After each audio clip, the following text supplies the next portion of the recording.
Hey everyone, welcome back to Intentional Guy. Today we're doing something always different on Intentional Guy. I'm bringing in my friend Dwayne Hall today, and Dwayne is going to bring us the outside perspective of our shows. I've done the interviews with them, and during this 28-day challenge, I think it's just so important. I don't want people to miss some of the great points. So I've asked a longtime friend of mine, dear friend of mine, Dwayne, if he would mind doing that. So after each of these episodes, we're going to only spend about 15 minutes, and we're going to bring just an outside man's perspective of what we saw. And so, Dwayne, we just did Love is an Attitude with my friend Blaine Brussman, and he did a really good job, didn't he? So He was great. He's great. he's a good guy. So Yeah. listen, just cut to the chase, and I'm going to hand it over to you. Tell me some of the points that you liked Well, from that. I would like to start with reading the verse that you kind of prefaced in the beginning, which is Proverbs 27:17. It says, "Iron sharpeneth iron, so a man sharpeneth the countenance of his friend." I think that for this beginning of this challenge and everything, that's very important to understand. The first thing that I took from the conversation is, I believe you said that to kind of find out your base in your friendships and your relationships is that look at the five of your friends. Is that correct, Mike? Yeah, look at the top 5 For a people you male, hang out with, and you're the sum of that. exactly. And as I looked into my world from that, I sit back and I'm like, wow, probably couldn't get five. You know, Yeah. I Most got married you, men can't. Yeah. I, and I got you, and I got you, and I've got a couple others locally, and I got my business partner. He's a good Christian guy, and we talk a lot about things.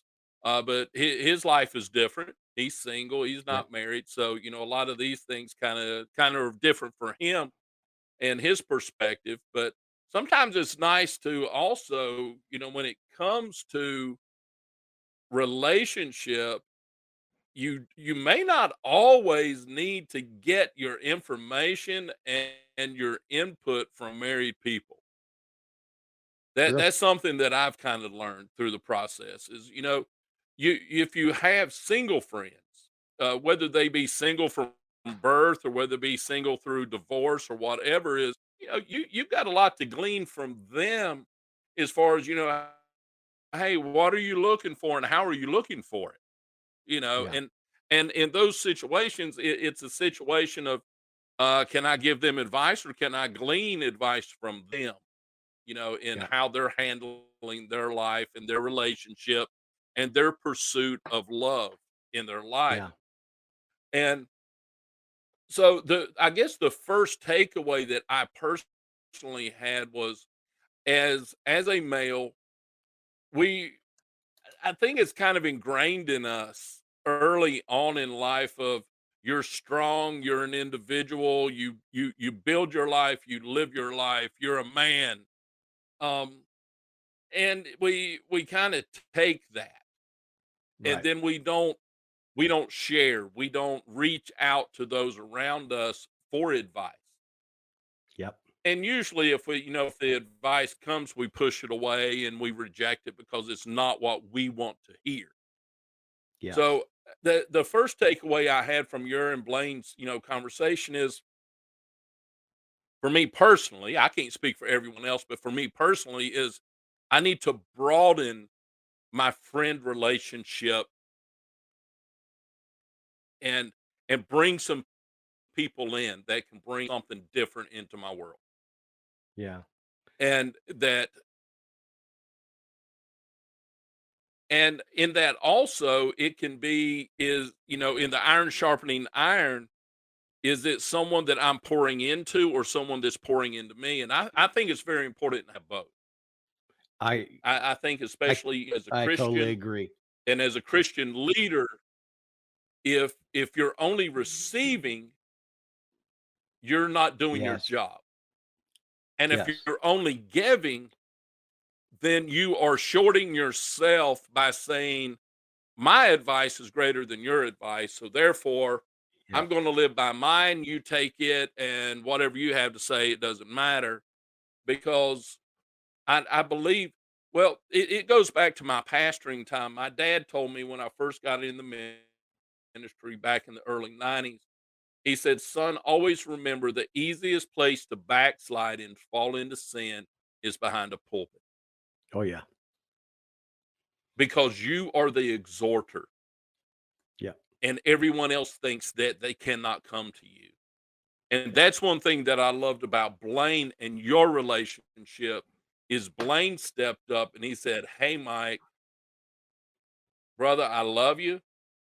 I see this going on, and this is how I was at one point, and I see you have a great relationship, but I see where if you make this little bit of shift, Yep.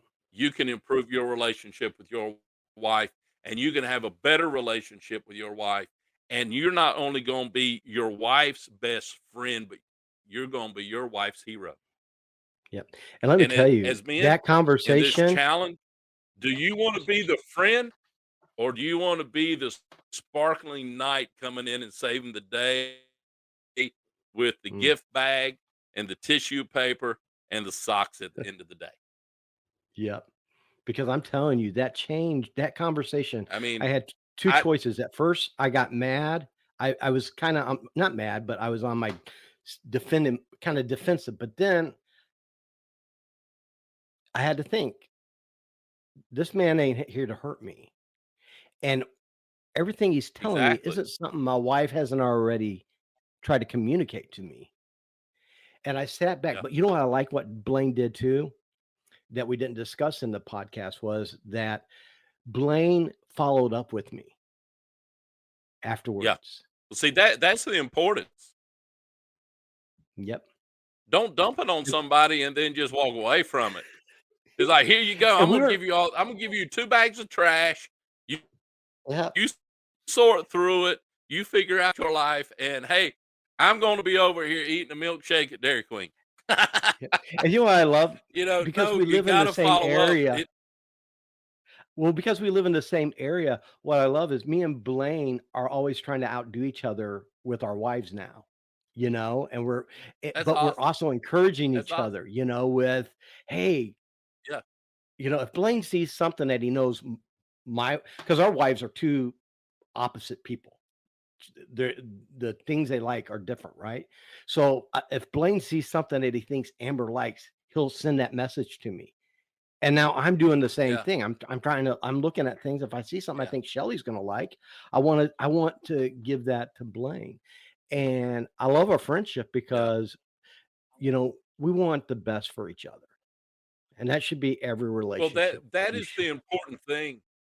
In this challenge, it goes into love for the wife and everything, but it also goes into the relationship with friendship that and I hate to say this, but it's very true, is you friendship can go one of two ways. A friendship can feed you or it can destroy you.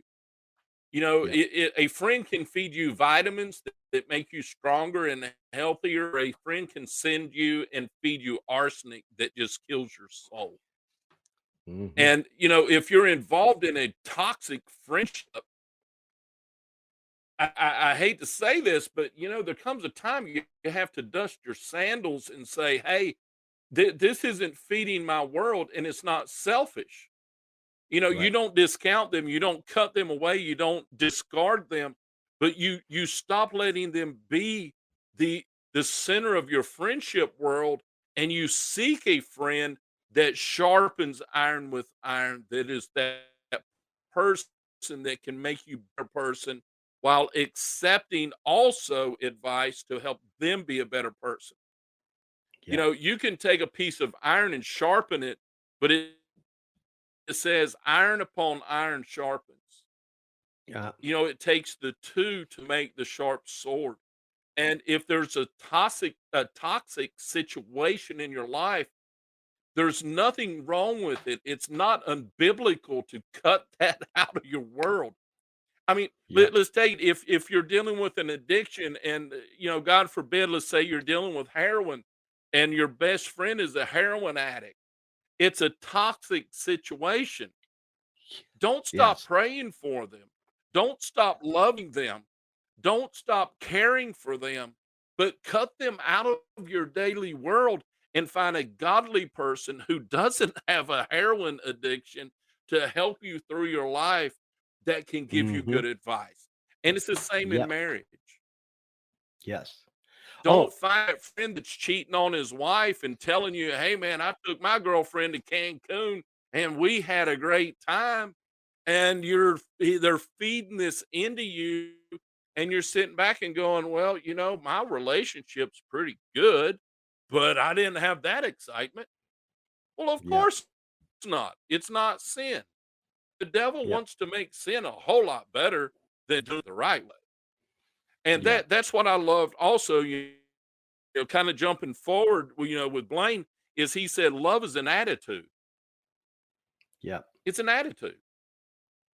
We can wake up in the morning and we can make a choice. And some people would disagree with me, but I've lived life a long time. I'm getting older every day and more gray and more You bald. are. And I do believe that when thank you. But when you wake up every morning, you can make a decision before you're if you're gonna have a good day or a bad day. Now there's things that intersect on that then you have to reassess your day. But Hmm. make the choice, and love is that way, especially in a relationship. It's the attitude of love that shows through. Um, Yep. that cup of coffee when your wife is in there, and it's tougher for men. Women get this. Women Yeah. get this. Most do. They know it's your husband's day off. They get up, they cook the bacon, they cook the biscuits, or they, if they're not a baker, some people aren't. They're like, hey, let's go to Cracker Barrel, and it's whatever that is. But men struggle with it, Yep. Um, get up 5 minutes early, make your wife that cup of coffee, and set it down in front of her when she's got her curlers Yep. in her hair, trying to get ready to go to work for the day. Yep. And God forbid you have one of those women that decides they just want to stay at home and raise your kids. They never work. They don't have a job. They have the easiest life ever of anybody. Yeah. So we just jump up and run out the door with that because they have nothing to do all day long. Yep. Yep. Jump up and you've got the wife there with the three kids, ages 5, 4, and 3. If you did like me, like a crazy person, and get up a little early, go down to the Dairy Queen and buy them a biscuit and bring it in and fix some oatmeal Yeah. or something for the kids and give them a 5-minute break in the morning.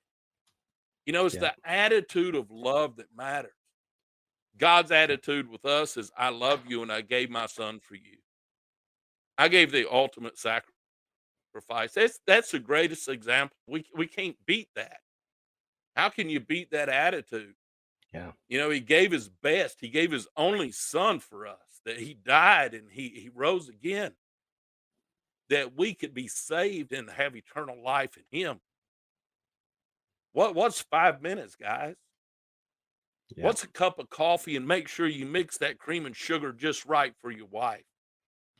What's a five Yep. minute trip down to the Dollar General store, and a pair of socks and a gift card and and a bag and some tissue. It's time out of our day, and our day is very important. But how much does it mean when you get home and your wife loves you so much more? And Yep. the thing I got from you, Chester, was you were talking, and I can't remember the whole thing. I listened to the video, but you were talking about that the next time that Blaine saw you and your wife out, that you weren't just accompanying each other into a restaurant or to an event, but that she had her arm around your arm and she was embracing you when you were coming in Yep. as one, not two. Yes. How much is 5 minutes of our time, guys, Yep. to make that much difference in our wife? A pair of And I'm socks. and I'm addicted now I to mean, how she looks at me. yes. You know, it and it was simple. It was simple. And I was willing to listen to a friend's advice. And I think sometimes, that's us problems with Yes. us men, and we're running out of time because me and Dwayne, we want to try and keep this around Yep. 15 minutes. But if I can encourage you guys, um, that's what this show's called, Intentional Guy. We need to be Yep. intentional. I can't control what my wife does. I control what I do. And that's what this is Yes. about. This is about you controlling the situation that you're in that you can do.